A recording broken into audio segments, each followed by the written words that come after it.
Salam et gourmand, ravi de vous retrouver. Connaissez-vous le yombo, le moga ou ndebere? Je ne sais même plus c'est quoi en fait. En Chingatia, je ne sais même pas ce que c'est parce que j'arrive pas à faire la différence entre moga et ndebere. Donc ça s'appelle le yombo en Shinzouani. Yombo, une spécialité en joannaise. Yombo, yombo pour les gens qui viennent de Habomo en juin, Mitsamoudo en juin. Donc voilà, moi je les ai reçus déjà découpés, donc ça m'a facilité la tâche. Je les ai juste passés vite fait à l'eau froide. Après, j'ai mis dans une casserole, je vais rajouter de l'eau, beaucoup d'eau, et de l'eau salée, je vais faire bouillir pour environ 20 minutes à peu près. Donc voilà, franchement, je ne sais même plus si le moga, c'est les feuilles de taro ou le ndebere. Je ne sais même plus, franchement, je ne sais pas. Parce que ça fait longtemps que j'ai pas mangé ça à la Grande Comore. À part le mataba, on n'en fait plus, je pense. Donc voilà, j'ai mis dans la casserole, je vais venir ajouter de l'eau, je vais saler, je vais poser sur le feu pour 20 minutes, voire même 30 de cuisson. Donc voilà, moi je le prépare comme ça. Je ne sais pas si en juin il le prépare de cette façon, mais moi je le prépare de cette façon. Comme quand je fais le pizza et tout ce qui va avec, je fais de cette manière, même les épinards. Les épinards au coco, je fais pareil aussi. Donc je couvre à moitié, je vais le laisser bouillir. Regardez ce que ça donne, ça change de couleur. Après, vous allez voir, c'est pas compliqué. Mais comme dit, si vous avez une autre recette, passez-la moi, c'est bien. Laissez-moi en commentaire comment vous le préparez chez vous. Donc, il vous faudra du lait de coco, des oignons, de l'ail, du curcuma et du masala, de la lamtouzian shingazija. Regardez, ça change de couleur, l'eau devient tout noire.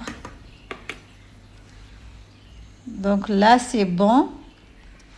Après, on va venir les égoutter dans une passoire. On va le passer à l'eau froide aussi, encore une fois. On va bien presser. Il faudra bien presser, histoire de les réduire un tout petit peu. Regardez ce que ça donne. Donc voilà, on va bien presser. On va mettre de côté dans une casserole. Dans la même casserole, je vais venir ajouter mon lait de coco. Ce lait de coco, il n'est pas meilleur. J'aime pas celui-là. Je préfère l'autre avec les éléphants dessus. C'est meilleur, mais bon. Donc, je vais venir ajouter des oignons, le curcuma et le masala de la lamtouzian shingazija. Le masala, c'est un mélange d'épices, hein, de poudre d'épices. Là, je mets mon ail haché. Je tiens à préciser que moi, je le prépare de cette façon. Mais moi, je suis preneuse. Laissez-moi votre recette en commentaire et je vais la faire. Donc là, je vais venir mélanger un tout petit peu. Donc, je ne sale pas encore. Je vais saler, mais pas tout de suite. On va laisser bouillir un tout petit peu. Après, on rajoute le yombo. Le yombo, c'est en Shinzouani, disent yombo.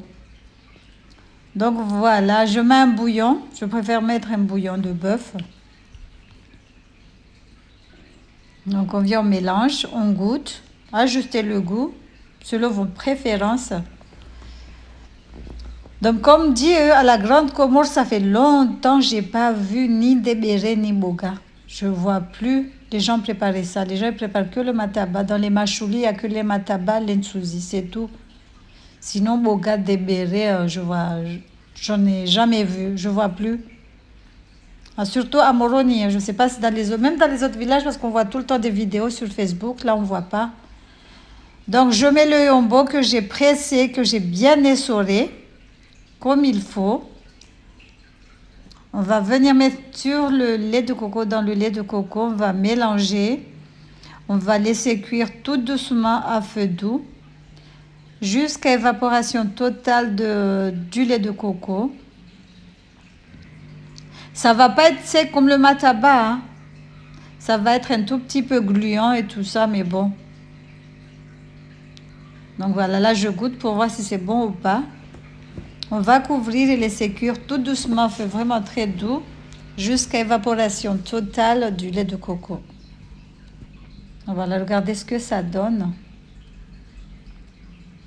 Là, ça commence à s'évaporer.